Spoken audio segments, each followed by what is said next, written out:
Bueno, entonces continuamos.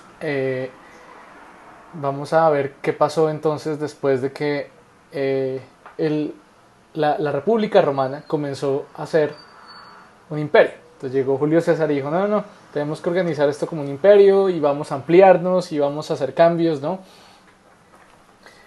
Y obviamente para montar un imperio se necesita muy buena logística. Y pues la logística requiere pues, registrar fechas de una manera muy precisa. El problema es que ya había pasado tanto tiempo durante el uso del calendario republicano romano que el calendario solar y lunisolar, o sea, el solar que es simplemente revisar cada año cuándo es el equinoccio y el lunisolar que es hacer las correcciones, ¿no? De cada 3 años poner un mes más, ¿sí? El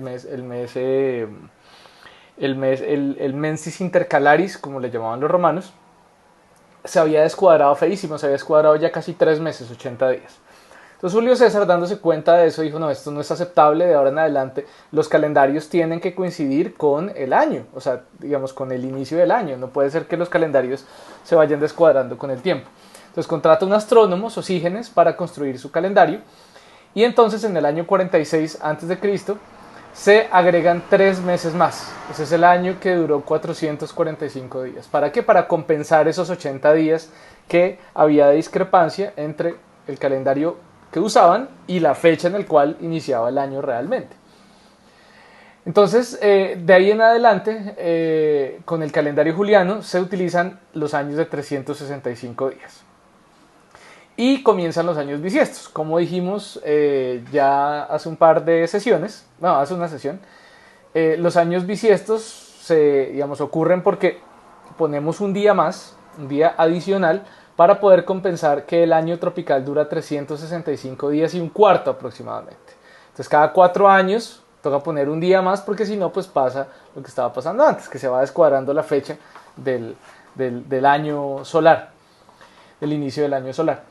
Entonces, claro, eso involucra varias cosas porque todos los calendarios comienzan a ser todos un poquito diferentes. Entonces, por ejemplo, ustedes se han dado cuenta que los calendarios no se repiten tan fácil. Y, por ejemplo, si yo pienso, bueno, este año empezó un lunes, el otro año lo más probable es que no empiece un lunes. Y aún si cierto número de años vuelve a empezar en un lunes, el problema es que como cada 4 años se pone un día más, entonces el calendario se vuelve a descuadrar del todo. Entonces, en el calendario juliano, ¿cada cuánto se repite exactamente el mismo calendario? Entonces, la respuesta es en un ciclo solar, que son, como son 7 días de la semana y 4 años en un ciclo bisiesto, entonces sería 7 por 4, 28 años. Entonces, cada 28 años se repite el mismo calendario. Este calendario, el calendario juliano, fue muy utilizado y la manera de registrar los días ha sido muy utilizada, pero este calendario finalizó el 4 de octubre de 1582 de nuestra era. Ya vamos a ver por qué. Y después de ese comienza el calendario gregoriano, que es el calendario juliano, con el mismo, pero con unos ajustes, unos pequeños ajustes. Ya vamos a ver cómo es eso. Entonces, tenemos el... A ver, voy a esconder esto que... Ah, no, ya voy a esconder esto que no me gusta. Listo. Entonces, ¿cómo se observa que el calendario juliano se resetea? O digamos, o se va descuadrando si no le ponemos el día. Pues porque si miramos con un gnomón en el equinoccio, en alguno de los equinoccios, la sombra del sol a mediodía, nos damos cuenta que hoy, siendo un equinoccio, la sombra pega aquí, ¿cierto? Y sí, perdón, pegaría aquí. Y el otro año la sombra pega un poquito más atrás. Y un poquito más atrás y un poquito más atrás. Hasta que se completa un día. O sea, yo tendría que correr un día o esperar un día, ¿no? Para ver la sombra en el mismo lugar donde lo había visto hace 4 años. Entonces se va corriendo cada año la sombra en el equinoccio. Entonces toca hacer esa, o en la fecha que yo creo que va a ser el equinoccio. Y entonces tengo que cada 4 años añadir un día. ¿Listo? Entonces lo que se toma es que el 45 antes de Cristo, que fue un año normal, o sea, no con los 400 y pico días del año 46, sino el 45 se toma normal, 44 normal, 43 normal, y el 42 es bisiesto, y a partir de ahí cada 4 años se toma un bisiesto. ¿Listo? Entonces el año juliano en promedio dura 365 días y un cuarto exactamente, esa es la duración exacta del año juliano. que no coincide con el año tropical, porque el año tropical no es ese número exacto. Eso es lo que vamos a ver en un momento. Entonces resulta que hay un desfase, nos damos cuenta, hay un desfase entre el año juliano medio, que es exactamente 365 días y cuarto, y el año tropical, que es un poquito menos, como vemos aquí arriba, 365.24. Entonces la diferencia es muy pequeña entre el año tropical y el año juliano medio, es 0.0078 días. Muy pequeña esa diferencia. El problema es que a lo largo de muchos cientos de años eso se acumula. Entonces, este desfase comenzó a ser notorio porque desde el concilio de Nicea, cuando digamos se unió o hubo un primer intento de unir la cristiandad y se comenzó a tomar como se tomó a partir del calendario juliano una manera de estimar cuándo era que se iba a celebrar la Pascua de Resurrección.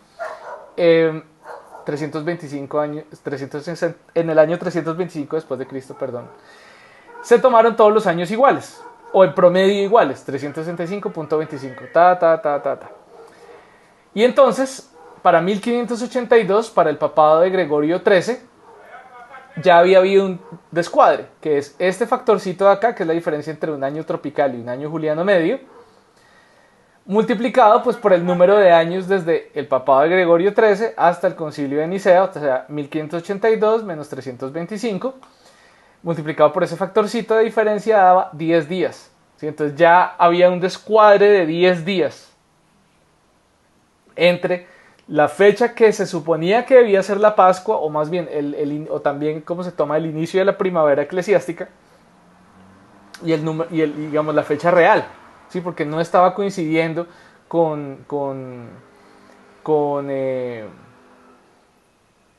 las fechas que se esperaban, ¿sí? Porque digamos, el año juliano estaba descuadrado del año solar, del año tropical, 10 días.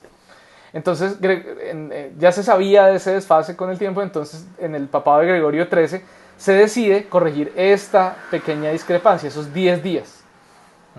Entonces, ¿cómo esos 10 días estaban en exceso o en defecto? O sea, ¿sobraban o faltaban?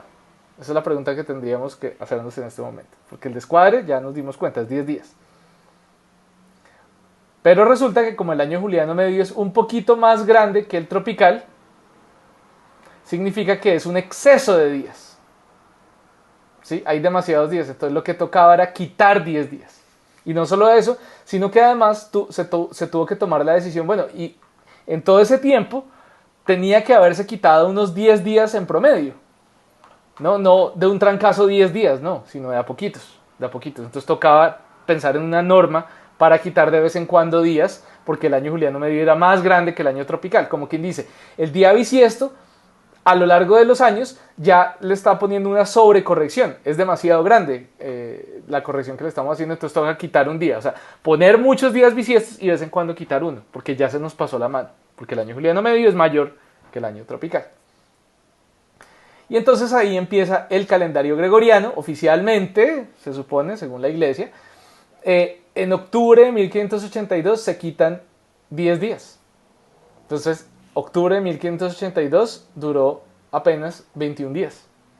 El 4 de octubre se quitaron 10 días y se saltó del 4 de octubre al 15 de octubre en el calendario. Se saltó. Esos días no existieron. ¿Sí? La gente solo tuvo que trabajar 20 días ese mes para corregir ese exceso de días que se había, digamos, acumulado por poner tantos bisiestos. Eran demasiados bisiestos. Entonces tocó quitar 10 días de trancazo. Y entonces se hizo la reforma gregoriana, que empieza así. Dice, no, vamos a mantener el mismo calendario juliano en la medida de lo posible, o sea, años de 365 días, la longitud de los meses va a ser la misma. Vamos a corregir, ante todo, esto por el tema de la fecha de la Pascua, porque se tenía que celebrar en un momento muy específico, en una alineación del Sol muy específica, todos los años, o por lo menos buscando una alineación del Sol y la Luna también, que va a ser importante, como veremos en un rato. Y entonces, la corrección que se hace, que es la reforma gregoriana, y por eso el calendario gregoriano es muy parecido al juliano, pero no exactamente, porque se toman bisiestos cada 4 años, pero para evitar correcciones muy exageradas, entonces en un periodo de 400 años se quitan 3 bisiestos. ¿Listo? Entonces se ponen cada 4 años bisiestos, bisiestos, bisiestos, pero en un periodo de 400 se quitan 3 para corregir. ¿Listo? Vamos a ver cuáles son esos 3 bisiestos que se corrigen, porque tampoco son todos de un trancazo. No, es mucho más suave que eso. Entonces, claro, la diferencia ya dijimos que entre el año tropical y el año juliano medio es pequeña, pero existe y se acumula. Y entonces entre el año gregoriano medio y el año tropical, porque el año gregoriano medio entonces es un poquito menor que el medio, es 365.2425, el año tropical es 365.2421, entonces la diferencia en días es de 0.003, o sea, 3 partes en 10.000. En 10.000, sí, 3 partes en 10.000. Es la diferencia entre un año tropical y un año gregoriano medio, o sea, los años actuales. Entonces, como no es exacta tampoco la proporción, o sea, se supone que debería ser lo más exacta posible, que eso fue lo que buscó Julio César con el calendario juliano y lo que buscó Gregorio XIII con el calendario gregoriano, pero aún así no es exacta, no es exacta, ¿sí? El año gregoriano medio es un poquito más grande que el tropical, pero una gotica. Y esa gotica entonces significa que son de hecho 27 segundos. O sea, el año en promedio gregoriano es 27 segundos más grande que el tropical. Entonces, la corrección que se tiene que poner es que cada 3.300 años te va a quitar un día. Es cuando se acumulan esos 27 segundos, se van acumulando. Durante 3.300 años se acumulan y se convierten en un día. Entonces ahí sí, se elimina un día del año y otra vez volvemos a arrancar. Esa es la corrección que hay que hacer cada 3.300 años. No ha ocurrido la primera vez que haya tocado hacer esa corrección.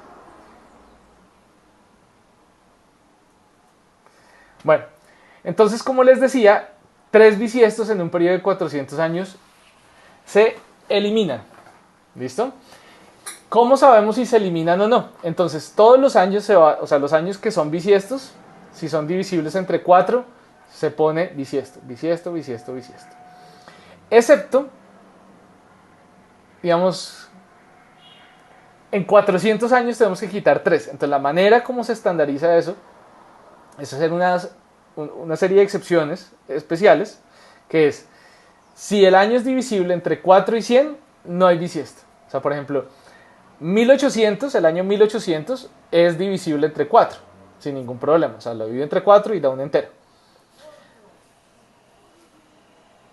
Pero no es divisible entre 100 también. Entonces, como es divisible entre 100, entonces no es bisiesto. 1900, divisible entre 4 y divisible entre 100, entonces no es bisiesto. Debió haber sido bisiesto. O sea, 4 años antes, 1896 fue un bisiesto. 1904 fue un bisiesto. 1900 no, porque también es divisible entre 100. Ahora miremos el caso del año 2000. El año 2000 sí fue bisiesto, porque es divisible entre 4 y entre 400. Entonces, si es divisible entre 4 y 400, no se suprime. El 1800 no es divisible entre 400. 1900 no es divisible entre 400. 2000, sí. ¿Listo? Entonces, esa es, digamos, la manera como yo sé si dejar o no dejar un bisiesto. Entonces, lo que eso logra es que en 400 años hay 3 veces, ¿sí? Como es la divisibilidad se mide en 400, entonces para 100 no se deja. Para 200 no, para 300 tampoco, para 400 sí se deja. Entonces significaba que cada 400 años se quitan 3. Y ya, y esa es la reforma gregoriana. El mismo calendario juliano, pero con la pequeña diferencia. Entonces, obviamente, como se pueden imaginar, esto no tomó fuerza en todo el mundo.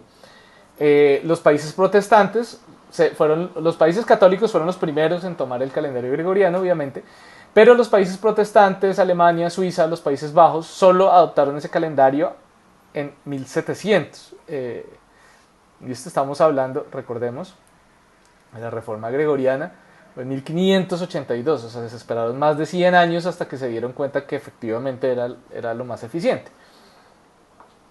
Entonces algunos países lo que hicieron, por ejemplo Finlandia, en 1700 se quitó un año para que 1710 entrara el calendario gregoriano, pero para cuadrar con otro calendario que ellos tenían, porque digamos, casi que cada país había decidido mantener cierto calendario. Por ejemplo, ellos habían decidido continuar con el calendario juliano, que era el calendario sueco, y con el gregoriano entonces les tocó cuadrar 1712 en un mes, febrero, para que tuviera 30 días. Y esto me lleva a una pregunta o una cuestión que se me olvidó mencionar la sesión pasada y es algo que a veces me preguntan y es, bueno, ¿y por qué febrero tiene tan poquitos días? Porque aquí en Finlandia, para que cuadraran las fechas, les tocó meter 2 días más en febrero. Entonces, claro, los bisiestos se mete un día más. Pero ¿por qué febrero es tan cortico? Pues históricamente, recuerden, lo que tenemos es la siguiente situación. El calendario romulano pre-República Romana era 10 meses. ¿Listo? El calendario de la República Romana le metieron entonces 2 meses más. ¿Sí? Enero, que es un mes completo, digamos de 31 días, un mes larguito, y entonces quedaban faltando solo 28 días, porque ya todos los demás meses tenían su número de días establecido. Entonces se mete enero, que es el mes importante porque es el mes del único dios realmente romano, que se puede decir los demás eran prestados de los griegos, entonces ese mes es completo. Y entonces queda como, bueno, y faltan 28 días, ¿no? Pues febrero, que es como el que hace falta, ese lo vamos a llamar un mes, y queda cortico, ¿sí? Porque fue el último, digamos, entre comillas, en entrar en la lista de meses. Y además se le dio menos importancia que a enero. Vale, entonces, Rusia fue de los que más se demoraron en entrar en esta onda. Ponen todos los meses de 30 días, porque además tenemos que tener en cuenta que eso era una idea católica y pues además de los protestantes estaban los ortodoxos, ¿no? Los católicos ortodoxos, entonces pues ellos también se demoraron en adoptar. Listo, y entonces a cada país le tocó hacer como ciertos cambios antes de unirse al calendario gregoriano, que ahorita es el que todos usamos. Y entonces en 1929 Rusia pone todos los meses de 30 días y ya, y los faltantes los convierte en festivos, ciertas fiestas y ya, no se le nombra ningún mes. Solo 1930 y 31 lo cumplieron y 1932 continuó ya. Entonces, normalmente dentro de digamos, para que cuadrara con el año gregoriano. En 1932 en Rusia es el mismo calendario gregoriano de siempre. Han habido pues intentos de cambiar el calendario, por ejemplo los franceses en la Revolución Francesa intentaron meter otros meses, el vendimiario y bueno, o sea, le cambiaron los nombres, pero eso no duró. Ellos querían un poco como, o sea, apelar a la razón y al espíritu nacionalista, pero bueno, no caló. Al final no duró muchísimo tiempo el calendario francés revolucionario.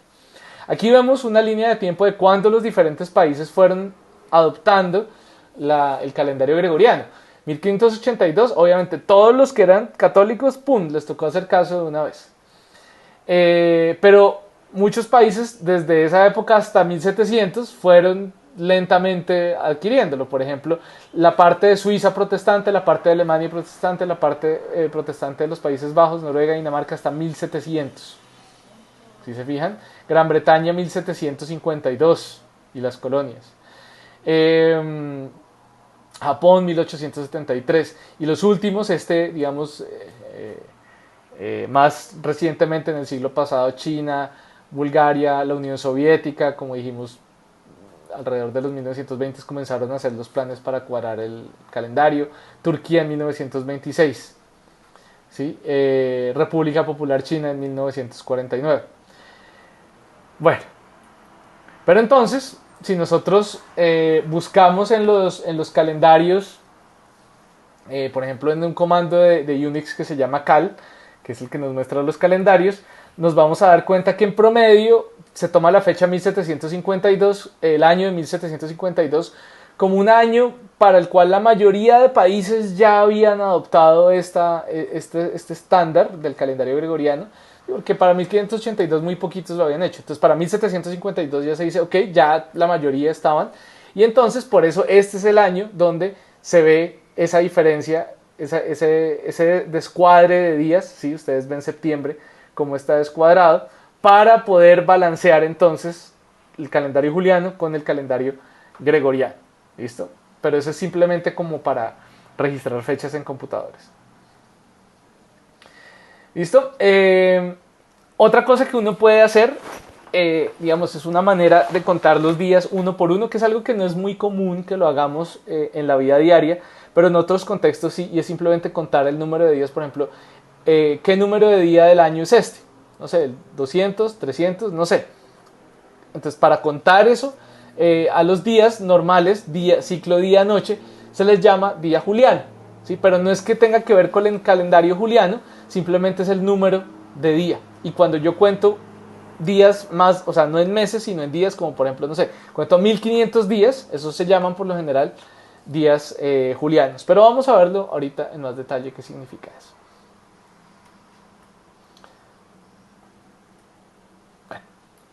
A ver, ¿qué iba a hacer yo? A ver, listo. Quería que miráramos un poco este tema de la Pascua cristiana porque tiene unos cálculos bien interesantes. Eh, ¿Cómo se define la Pascua? Siempre es bien difícil saber uno cuándo es Semana Santa. Digamos, uno le pregunta, bueno, ¿y Semana Santa cuándo cae? Como entre marzo, abril, no, ni idea realmente cuándo cae. Este año de pronto ni se acuerdan cuándo cayó. Eh, Entonces, la manera como se calcula, porque es un cálculo y por eso, digamos, empezó toda esta revolución de los calendarios para hacer este cálculo, digamos, un poquito más estandarizado, es la siguiente. La Pascua de Resurrección se toma como el primer domingo que ocurre después de la primera luna llena eclesiástica, o sea, luna llena, ¿qué ocurre después o al inicio del 21 de marzo? El 21 de marzo es lo que se llama el inicio de la primavera boreal eclesiástica. Desglosemos ese término. Inicio de la primavera 21 de marzo. Ok. Boreal, o sea, en el hemisferio norte, porque en el hemisferio sur, en esa fecha inicia no la primavera, sino el otoño. ¿Listo? Y eclesiástica porque es un estándar de la iglesia. No es que ese día sea el inicio de la primavera, no, es un día eclesiástico. ¿Sí? 21 de marzo.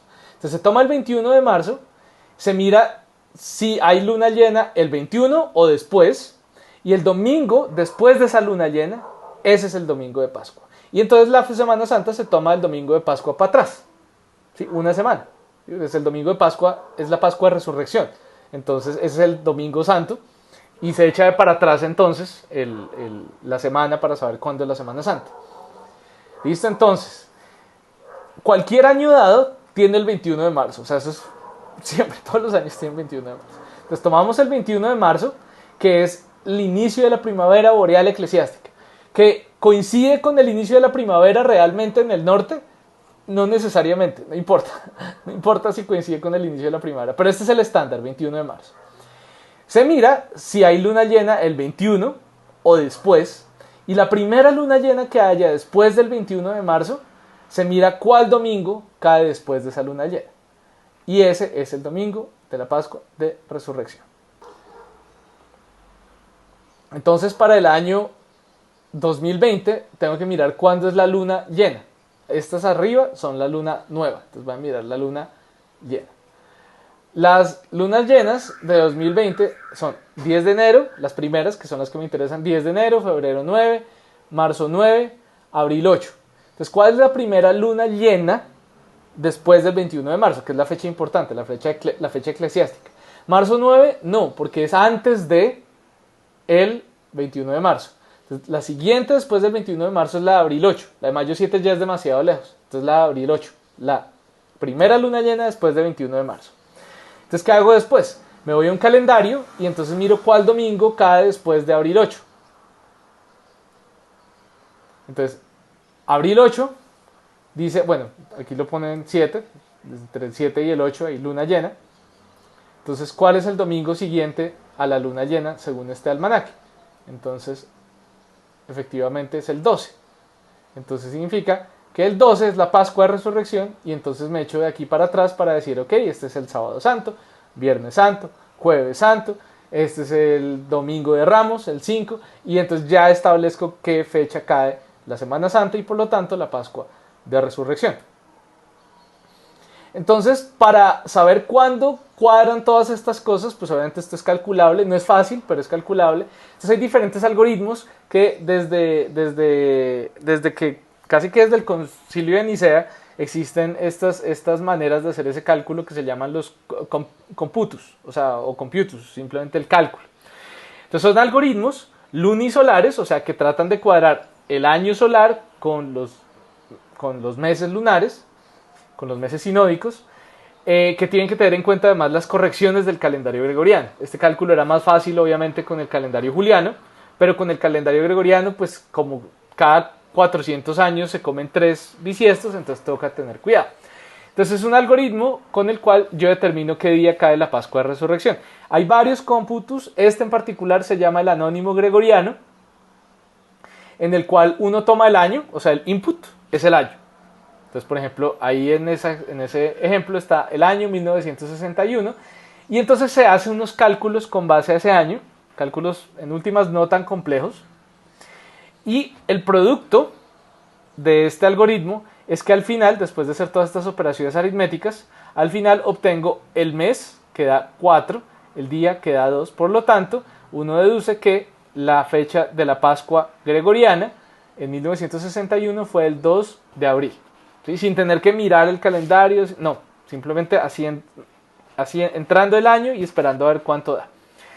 Les voy a mostrar que esto se puede programar sin mayor problema por acá estoy yo. Entonces les voy a pasar el enlace a cómo uno entra a este notebook de Jupyter, que es basado en Python. Les voy a pasar un enlace, el enlace va a ser el siguiente. Yo les voy a... está por acá. Perdón, discúlpenme, lo busco.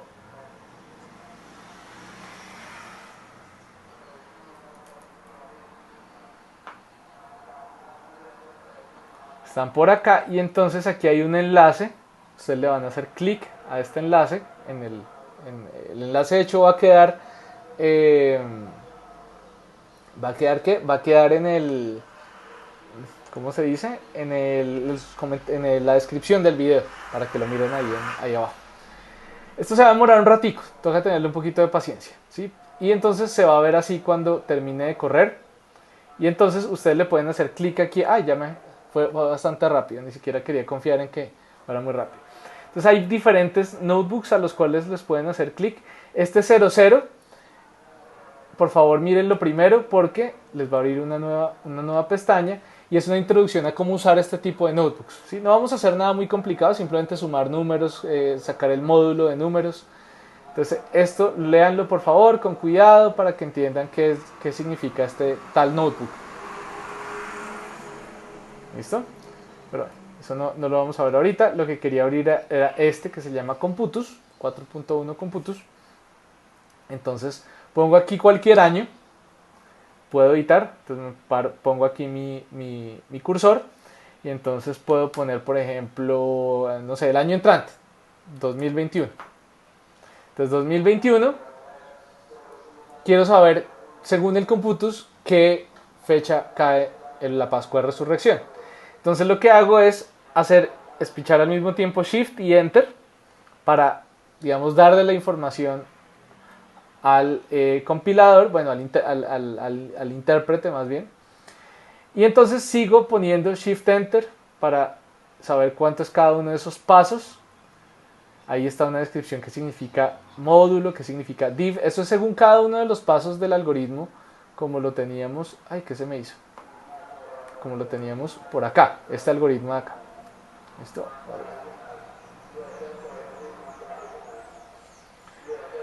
Ok. Entonces voy a seguir poniendo Shift Enter, que esos son todos los pasos del algoritmo. Los puedo mirar con detalle o puedo simplemente continuar y mirar el resultado. Mes 4, día 4. O sea, el 4 de abril del 2021 es Semana Santa. Entonces yo voy a poner Easter 2021 para ver cuándo es la fecha, a ver si estamos bien. Efectivamente, 4 de abril. ¿Listo? Es la Pascua de Resurrección del año entrante. Y lo puedo poner para cualquier año. Por ejemplo, para el año, yo qué sé, 3000. Entonces, si quiero saber cuándo cae el año 3000, vuelvo a empezar. Entonces, es el 13. de, ¿de qué? De, de abril. Listo, si quiero ver en el año 1000, ¿cuándo cayó en el año 1000? Entonces puedo volver a correr todo, Shift Enter, Shift Enter, Shift Enter, y al final me va a dar mes 3, o sea, marzo, día 30. ¿Listo? Entonces de esa manera es un cálculo, es un algoritmo que me permite a mí saber cuándo cae la Pascua. Bueno, continuemos. También a veces me preguntan sobre el Año Nuevo Chino. El Año Nuevo Chino depende del calendario chino, que es un calendario lunisolar, ¿sí? O sea que incluye ese mes adicional cada 3 años. Usualmente el Año Nuevo Chino se toma como la segunda luna nueva después del solsticio de invierno, ¿sí? El problema es que como tienen un calendario lunisolar, entonces ese Año Nuevo no puede estar, digamos, sí, o sea, como que toca que no se pisen las mangueras entre el mes adicional, el mensis intercalaris, como lo llamaban los romanos, y esa fecha de luna nueva después del solsticio de invierno. Entonces, si hay un mes adicional, pues por el calendario lunisolar, entonces ya no se celebra la luna nueva después del solsticio de invierno, sino se celebra la tercera luna nueva después del solsticio de invierno. Eso no ocurre tan seguido. Entonces por eso es que a veces el Año Nuevo Chino se celebra en febrero, por ejemplo. Sí, pues uno dice, pero ¿por qué se descuadra tanto? O sea, puede ser en enero, pues digamos, como se pueden dar cuenta que hay varias fechas, 2008, 2009, 2010, son fechas del Año Nuevo Chino, desde el 2007 hasta el 2007 hasta el 2025, que es el último que está por allá abajo y me muestra cómo va cambiando la fecha del Año Nuevo Chino. Entonces, claro, hay unos años que es en enero, muchos son en enero porque es la segunda luna nueva después del solsticio de invierno, ¿sí? En promedio va a ser casi que a finales de enero y principios de febrero, porque como es la segunda luna nueva, entonces es muy improbable que haya una luna nueva muy pegada al solsticio de invierno, sino que por lo general, no sé, pasa una semana o 2 semanas después. Entonces en promedio será unas 5 semanas después del solsticio de invierno. El solsticio de invierno en el calendario gregoriano cae casi siempre alrededor del 27 de diciembre, entonces estamos contando en promedio unas 5 semanas. Pero de nuevo, como tiene el calendario lunisolar del mes adicional, entonces para que no se les cruce con ese mes, entonces a veces empuja a la tercera luna nueva, entonces por eso también ahí hasta febrero, hasta ya bien entrado febrero, hay inicio del Año Nuevo Chino. Bueno, hablemos un poco más del día juliano porque para astronomía es muy importante. Bueno, históricamente también tiene importancia, pero astronómicamente también. El día juliano se cuentan, es simplemente número de días, como les decía. O sea, hay un día cero, ya vamos a ver cuándo es ese día cero. En adelante se cuentan los días de uno en uno, sin importar los años. Simplemente es contar días. Es otra manera de medir el tiempo, sin los calendarios solares ni nada de eso. Simplemente escogemos una fecha inicial para que ese sea el día cero. ¿Cuál es ese día? Es el 1 de enero de 4703 a.C.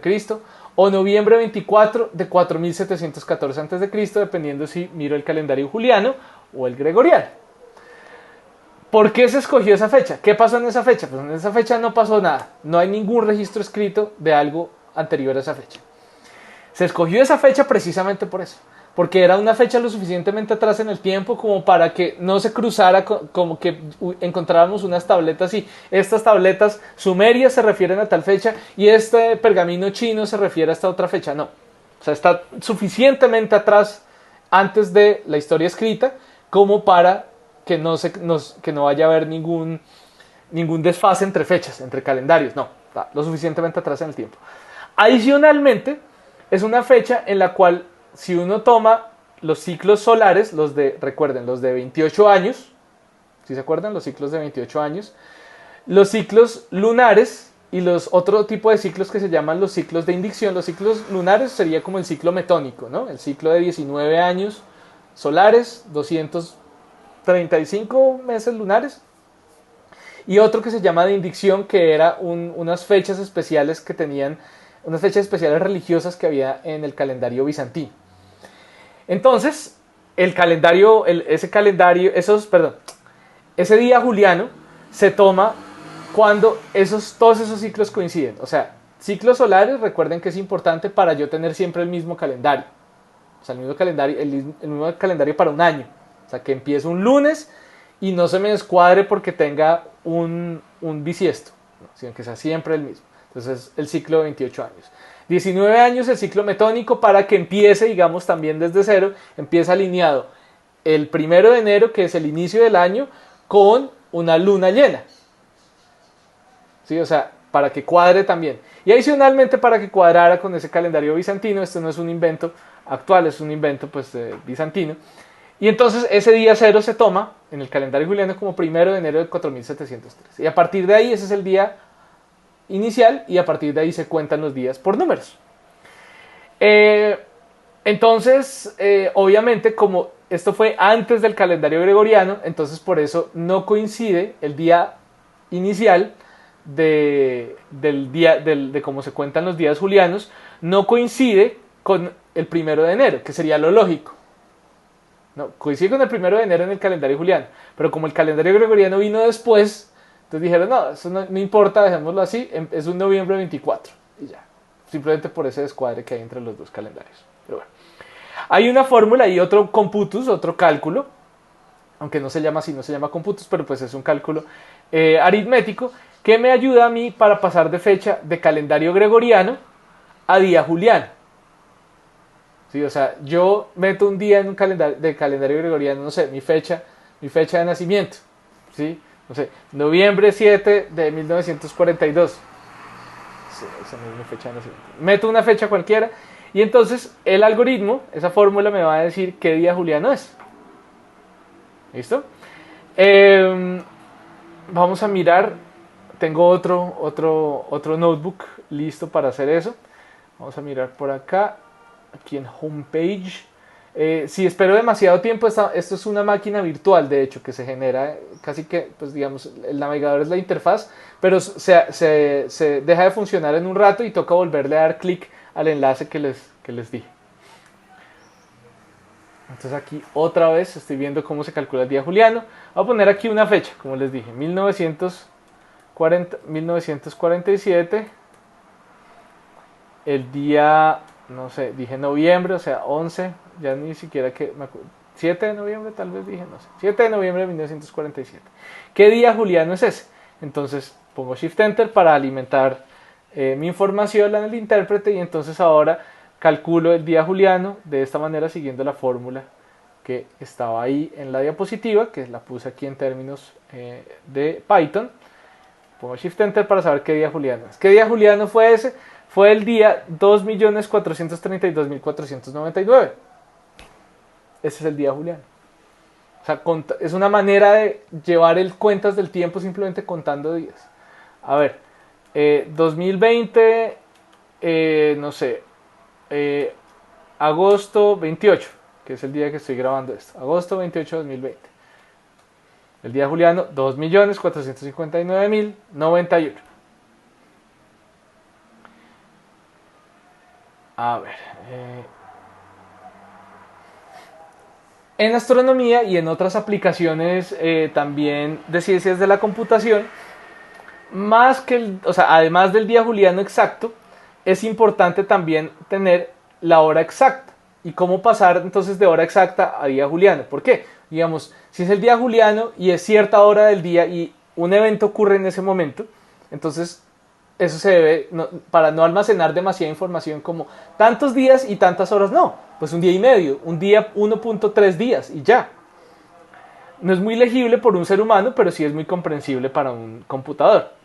Entonces hay un algoritmo, que es, bueno, no un algoritmo, sino un calculito, que es este que les estoy mostrando acá, que estaba ya en la diapositiva, que es, bueno, si son las 9:34 de ese día juliano que acabo de encontrar, entonces eso significa que el día juliano es 2.459.091.4. Entonces, para que un computador entienda qué hora era. Sí, después el computador puede también pasar de fracción de día a horas y segundos. No es ningún problema, pero es una manera de almacenar la información sobre tiempo de una manera eficiente, en fracciones de día. ¿Cuándo empieza, o sea, en qué momento empieza un día juliano? Entonces, como ya lo había dicho, empieza de hecho a mediodía. Si yo miro a las 12:00, me voy a dar cuenta que ese es el día 2.459.091.0. Es decir, el día astronómico empieza a mediodía. ¿Sí? Si hubiera sido, por ejemplo, las 10 de la mañana, entonces ya ese es el día anterior. Así, digamos, haya amanecido ya. No, el día queda partido astronómicamente y para el día juliano también a mediodía. ¿Listo? Finalmente, a ver, continúo por acá y esa es la formulita que hay acá. Es muy sencillo, es simplemente pasar de horas, minutos, segundos a días y ya. No tiene más misterio. En astronomía y ciencias de la computación se usa mucho, por lo que les digo que esto es muy legible por una máquina. O sea, no le tengo que decir tantas horas, tantos minutos, tantos segundos. No, es fracciones de una sola unidad que son los días. Aunque por lo general lo que se cuenta es la diferencia entre días. No se toma el día juliano completo porque es demasiada información. O sea, desde el momento que se creó el primer computador hasta ahora, pues realmente es una fracción pequeña de todos los días que está contando el día juliano, porque está desde el 4703 a.C. Entonces, como se pueden imaginar, la mayoría de esos días yo no necesito contar, lo que necesito es la diferencia entre días. Entonces, para eso, en astronomía se creó el día juliano modificado, que es al día juliano normal quitarle, ¿listo? Todo este poco de días, ¿listo? Todo este poco de días que sobran. Y entonces, este es, digamos, el día importante para la astronomía, ¿sí? El día juliano normal es el día que empieza a mediodía. Para la astronomía, el día empieza a medianoche. Entonces, creo que eso lo dijimos la vez pasada también, cuando dijimos cuándo empiezan los días. Entonces, eso fue un invento del Observatorio Astronómico Smithsoniano, hoy llamado el Harvard Smithsonian CFA, Center for Astronomy. Corresponde a la medianoche del 17 de noviembre de 1858, sin ningún significado especial, aparte que es lo suficientemente antes de que hubieran registros importantes astronómicos, digamos, especialmente ahí pues en Harvard, que requirieran como fechas muy específicas de toma de datos. Entonces, lo utilizamos en astronomía para hablar de fechas de observación astronómica de forma universal. Entonces, por ejemplo, una fecha que podemos tomar es la fecha de hoy y ver qué día juliano medio es. Y esto es simplemente una gráfica de un artículo de un amigo mío que muestra el brillo de una galaxia que está experimentando una explosión de supernova. Entonces vemos el brillo en una unidad que se llama magnitudes, que vamos a ver más adelante. Y ese brillo de esa galaxia es constante, constante, constante. De un momento a otro se dispara y baja. ¿Listo? Porque experimentó una explosión de supernova. Y esto es a lo largo de días, de varios días de observación de la misma galaxia. Entonces estos días están en esta unidad que es el día modificado juliano. ¿Listo? La fórmula es muy sencilla y la podemos aplicar aquí en nuestro notebook. Entonces, por ejemplo, el día juliano quedaría siendo en el que, no sé, hoy era hoy, ¿no? 28 de agosto de 2020 es un día juliano 59.090, ¿sí? Y entonces se le quita este 0.5, ¿por qué? Porque el día juliano empieza a mediodía, pero el día astronómico empieza mediodía antes, ¿sí? Entonces como para quitarle, o sea, 12 horas, ¿ok? Y esa es la razón por la cual se toma así. Entonces si yo tomo, por ejemplo, aquí 0 horas, entonces me va a mostrar punto 0. ¿Sí? O sea, para la astronomía, el día empieza a medianoche. Si las observaciones empiezan, digamos, se toman como que a medianoche es el cambio entre un día y otro. Pero el día juliano empieza a mediodía, ese es el estándar. Ok. Creo que con esto no es más, quería simplemente ilustrar ya muy puntualmente cómo se vienen enlazando todos estos conceptos desde la época de Julio César, pasando por el calendario bizantino, hasta algo muy actual que todavía se utiliza, que es esta manera de registrar observaciones a través de una unidad grande de tiempo, aproximadamente grande, que son los días y fracciones de días. ¿Listo? Entonces por aquí dejamos por hoy.